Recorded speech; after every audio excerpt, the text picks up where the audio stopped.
Guys, before you go on to this clip, please don't forget to press the subscribe button for more content like this. We post all our clips on this channel from the podcast. I know you're going to enjoy this quite a lot.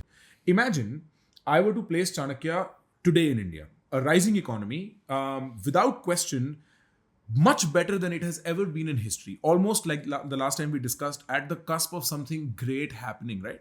And with all of these raw material in place, with a stable population in place, what would Chanakya do first, or what would be the highest point of leverage from a Chanakyan point of view in present day policy or judiciary or XYZ ABC? Like, how would Chanakya approach present day? So you'll have to really let me lay out how Chanakya thought about the role of the state. Let's go. So first of all, you have to understand that Chanakya is not functioning in a vacuum.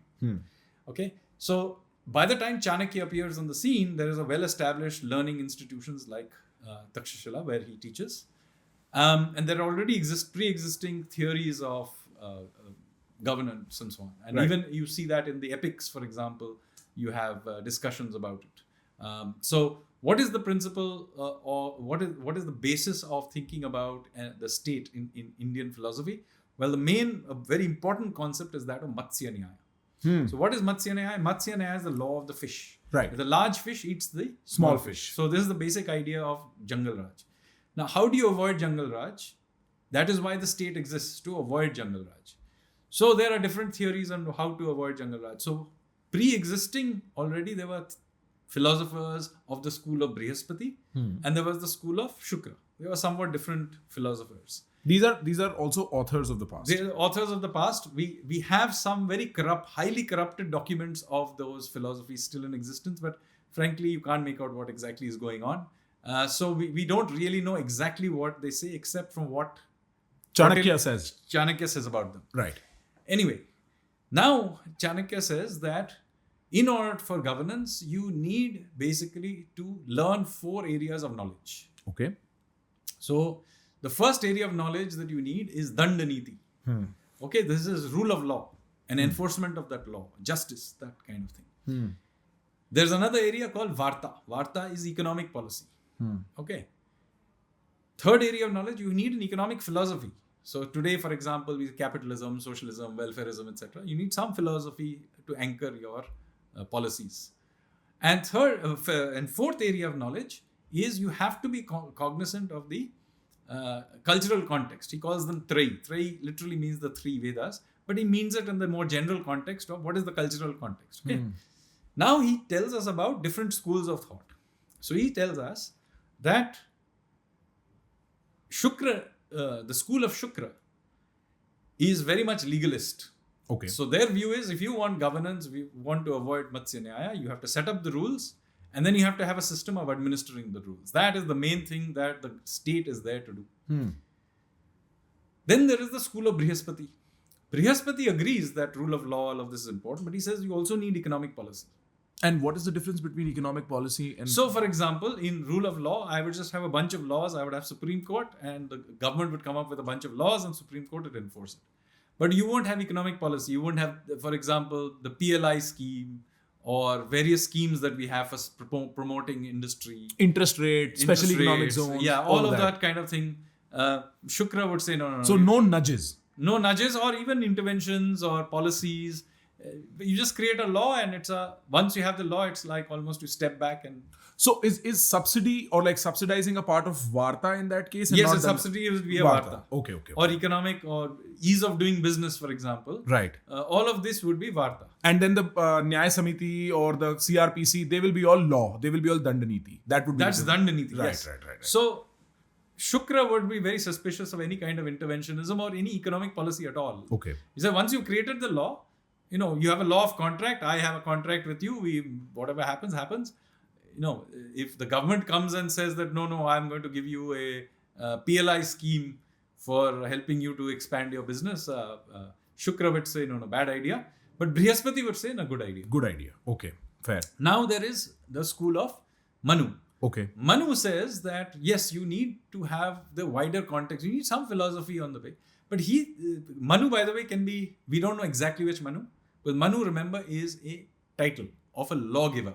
Okay. So there have been many Manus in history. So the Manu Smriti that people talk about is of one Manu. Okay. So today, the lawgiver is Manu. So It's like judge. It's like justice. yeah, Kind of like yeah, justice so and so. Yeah.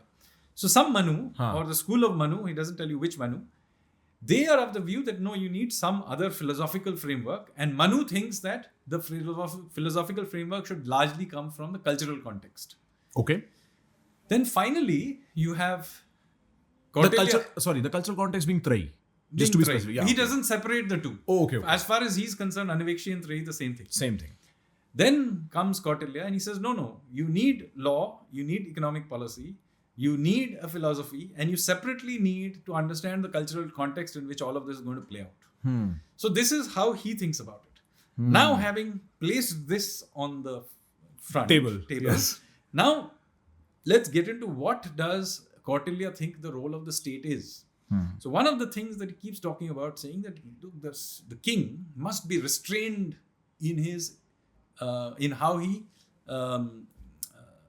interacts with the economy, people, etc. So he likes to limit the state. Okay, and so what Chanakya argues for is a strong but limited state, in which the state has the following role.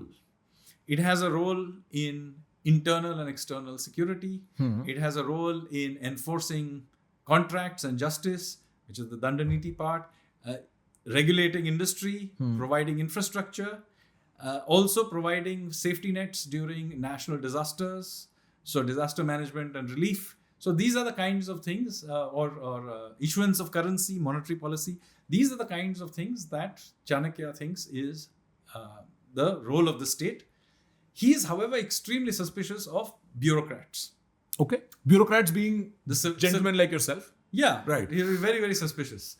Yeah, so he says that, look, we need a bureaucracy, we need officials to do all these state things. Right. But he's extremely suspicious of them. In fact, throughout the thing, there are a lot of things about spies. Right. And very often people tend to take this business of spies as if in the Machiavellian sense of court intrigue. No. Kautilya's spies are mostly employed against officials. His bureaucrats. His bureaucrats, because he suspects them all the time. He basically states that just like it is impossible to tell how much water a fish is drinking when it's in the water, it is impossible to know how much an official is skimming off money from official funds. So he treats that as a given, huh? It's given. These A guys are priority. thugs. Now, I need these people to do these things. right. But I need to limit these fellows, because if I may use them to do too many things, they will begin to basically Drink too much water. drink too much water. Right. So he then does something interesting. He then, therefore, everywhere he makes sure that the state does not extend to doing anything. So he is not a welfareist, for example. So if you did too many welfare schemes, Kautilya would take the view that this would overextend the state, and all this extra money you think you are spending on the poor and all of this all get. So again, once in a while when there is a national disaster, you have to help the people. You do it. You build infrastructure for them. But by and large, you limit these bureaucrats. They are an extremely suspicious bunch. Fellows, right. Yeah. So this is his view of what the state should do. So a strong but limited state. So I want to distinguish between libertarians from the Western sense who want a very minimal weak state. This is not what Kautilya is about. Kautilya wants a strong but limited state. So the things that the state does, he has no sense of humor. Okay. Okay. What does that mean? He has no sense It of means there are certain things he thinks the state should do. And like for that internal is- security. Right. He has no sense of humor about it. Okay. So he's not a libertarian or minimal state guy. Right. Right. He just says there are some things that the state will do, and this is what it will do, and I have no sense of humor in this. Outside of it, jo bhi hai. For example, he's not in favor of prohibition. For example, Okay. So no ban on alcohol. for instance. he will regulate it, Okay. but will not ban it. So he usually would think that over extending the state is bad. You regulate those things. So he has lots of regulations of trade, of all kinds of things. But he has no bans per se. He doesn't like bans. He seems very skeptical of corruption because Yeah, prohibitions lead to... yes. So in fact, this is an interesting thing in terms of political philosophy. Right. See, the limits on the state in the Western conception comes from ideas of from the idea of inalienable rights of individuals. Right. Okay, that's where the roots of Western ideas of limiting the state. Right. The Indian idea of limiting the state comes from the other side, from the idea that if you allow officials too much power, they will misuse it. So it is that the institution is too corrupt in its large form versus that the individual has inalienable Yeah, rights. it may lead you to similar outcomes. Right. But I'm just telling you where Kautilya would have come to it. Right. Now, coming to your point about what would Kautilya do if he came today. Right. If he turned up today, I think he would be, he would like many of our policies.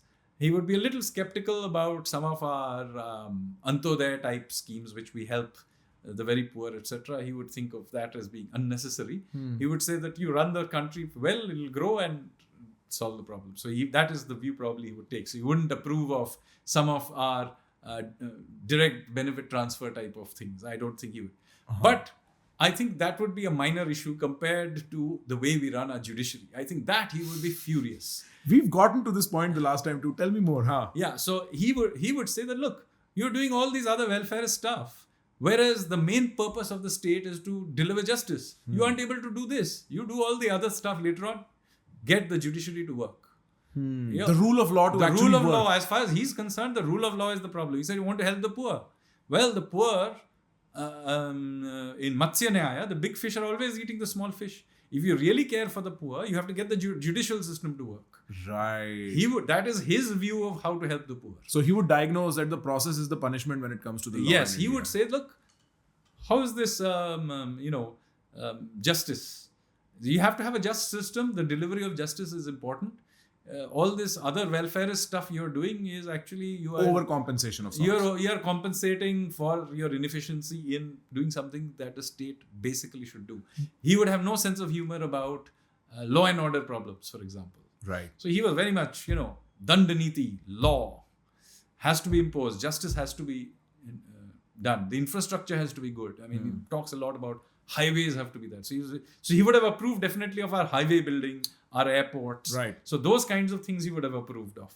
But he would definitely been very skeptical about our delivery of justice. Right. Let me ask you a somewhat tricky question because I put you in an animated position first. But when you said this about the rule of law and say the issue with delivering justice, which honestly is the issue because I have no social security net no matter how wealthy or influential I am, because the minute things go wrong, the courts will take 25 years or 8 years or 12 months to even begin delivering justice, right? And that seems to be a very reasonable issue. So Kautilya would have been furious about this. Right, but is that a real concern that you share with Kautilya? Yes, I share with that at all. Absolutely. If I had to, I definitely would argue that the single biggest constraint to India's current economic expansion is now the enforcement of contracts.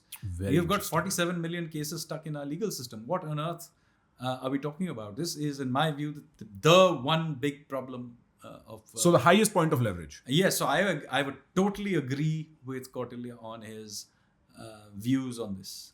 And how does one go about solving it? Like, I'm sorry, this is a little off track again, and maybe this is... No, we need to do a lot of things. I mean, this cannot be done by the government. I mean, ultimately, the judiciary has to really stand up It's and a do it. separate institution. It's a altogether. separate institution. Yes, the government has to do it, but ultimately the judiciary has to do it itself. Right. Whether it's the appointment of judges, the infrastructure, the procedures, a medieval way in which the entire system works. It's just astounding. The long holidays it goes on. I mean, you've got to be kidding. The loss of paperwork. Yeah, The paperwork gets lost sometimes. No. So all of this is inexcusable, and Kautilya would have been absolutely furious about it. Bro, अगर ये सुन के आपको मजा आया किसी भी and तक, अगर आप यहाँ तक देख रहे हो तो मजा आया ही, ठीक है? अपने आप से बात मत करो फालतू की. एक काम करो, सब्सक्राइब. Trust me.